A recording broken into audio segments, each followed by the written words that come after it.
Welcome to another edition of Just Leave It in the Ring Boxing. I'm your host, Dave Duenas. We got Blood on the line from Boxing Lab Boxing. And then we got Chris, 916 Chris from straight out of Sacktown. What's going on, fellas? What's up? What's good, man? None, man. Just looking forward to the fight this weekend. Which is going to be Sergio Martinez versus Kermit Cintrone, man. We haven't seen Kermit in some time. He did have a comeback fight, but it wasn't televised, so not a lot of us were able to see if he's fully reformed back. But I'd like to hear your guys' thoughts about Kermit Cintrone taking on a dangerous guy at the moment that everybody's, he's a hot commodity at the moment, Sergio Martinez. What do you think, Chris?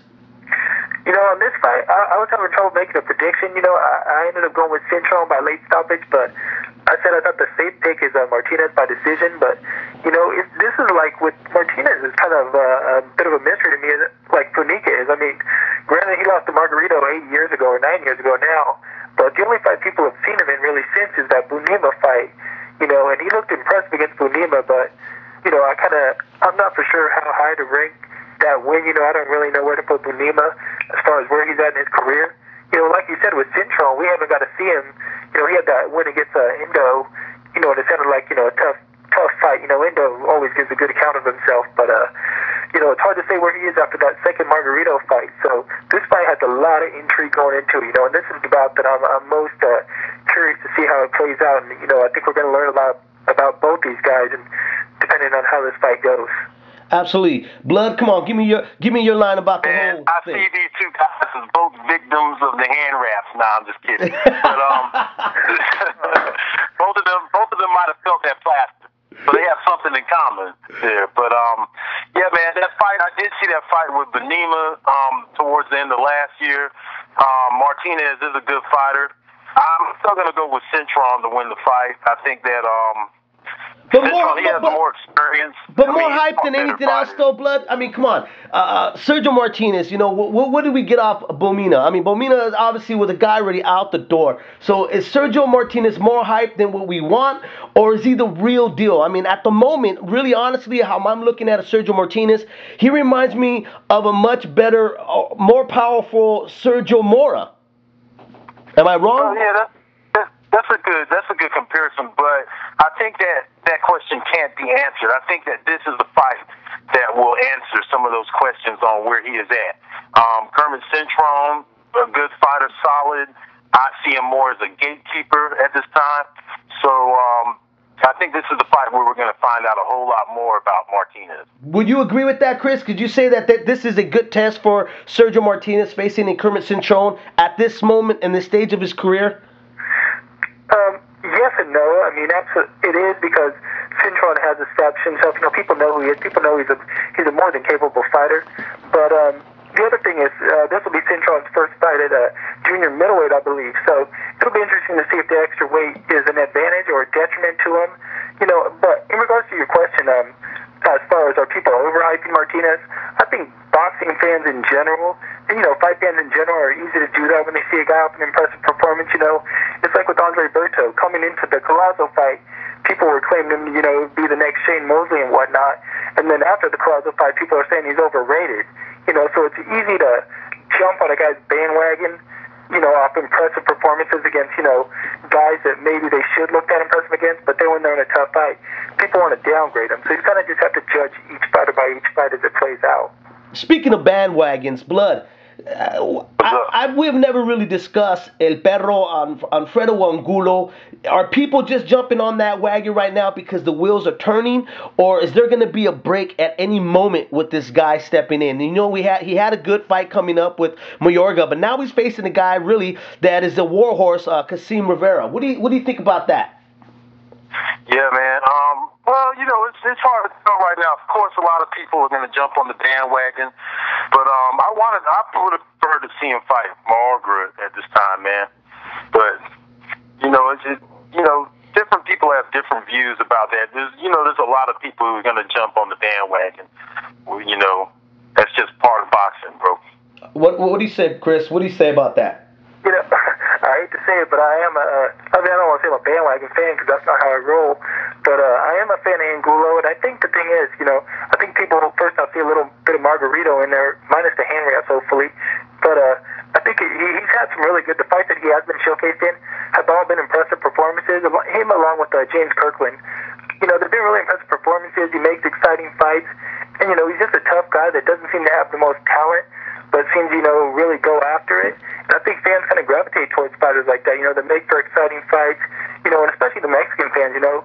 I believe Angulo said, you know, in an interview I read that a lot of Mexican fans are looking at him to be the next Mexican icon, you know, to fill the void that Morales and Barrera and those guys are leaving, and Margarito, you know, now maybe leaving behind. So, you know, Mexican fans are always looking for the next great Mexican fighter to gravitate to, and Angulo seems to fit that classic Chavez, you know, Morales style perfectly.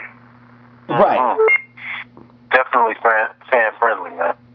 Yeah, you know, but let's talk a little bit about this bout. You know, Kasim Rivera got knocked out by a much smaller man, Zab Judah. So by facing a guy like this, and remember, you know, Mayorga pulled out because of what was it, shoulder or wrist injury, right?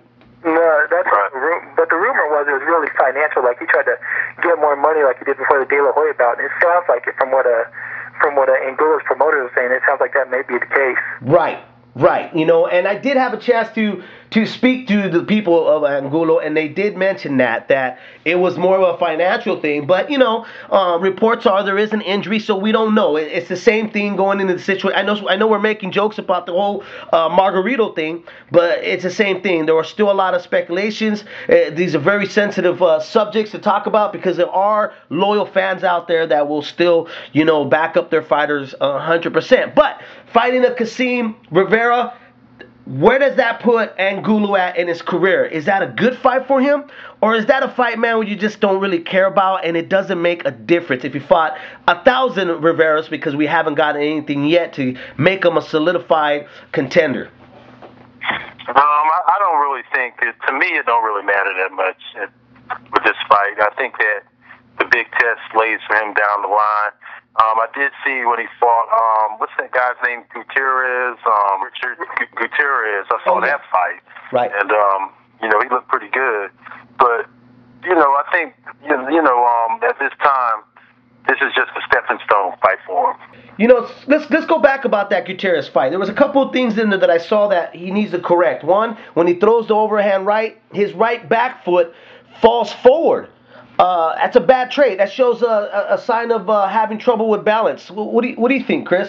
Yeah, he definitely has some defensive technical deficiencies there. He's easy to hit, you know. Similar, you know, like I said before, as a Margarito. I think he's got a little bit better footwork and a little, you know, I don't think he's quite as easy to hit as Margarito. But Gutierrez is a tough fighter. He's underrated, I think. He's had some good tough tests out there himself. But in regards to this fight, you know, like Blood said, it's not the most intriguing fight. You know, the Mayorga fight definitely would have gave us a good gauge of where he's at. And this has turned into basically a stay busy fight. You know, no disrespect to Rivera, but taking the fight, you know, on like 4 days' notice, how good of shape can he really be in? You know, and how peak can he be in for this fight? You know, so I think Angulo is going to look really impressive, but there's really not a lot that we're going to learn from this fight that we don't already know about the guy. The only thing I can think about when I think about Rivera, I just think about the guy who got flattened by Zab Judah and lost to Andre Berto. And I think he had a couple more losses also. Mayorga pulling out of the fight to me, was a good thing for Angulo. And I'll explain why. To me, really taking on Angulo, I thought that it would have kind of rushed his career just a little too much. Just because of the fact that when you put him in with a named fighter, where do you go from there? That means you can only go up. You can't go back down. Yeah, I think that's a good point that you make because me and you had this discussion before in regards to Berto. You know, if he would have fought Malgra and won, then people would be expecting to see him take on bigger fights, and you know, he just might not be ready for that at this stage.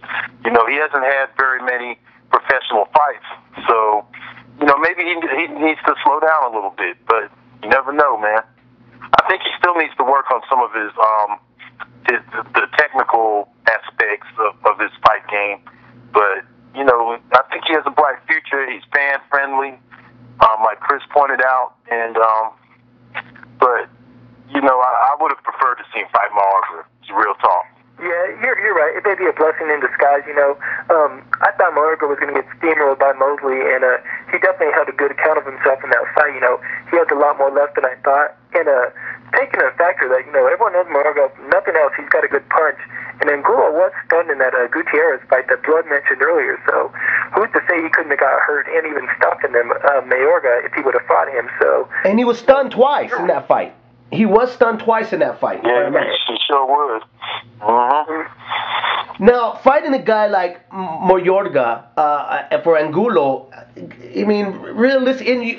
You compared him to Margarito, which hardcore fight fans will have to agree with this, saying that this is not the most technically sound or resemblance you would want to try to follow the trade of.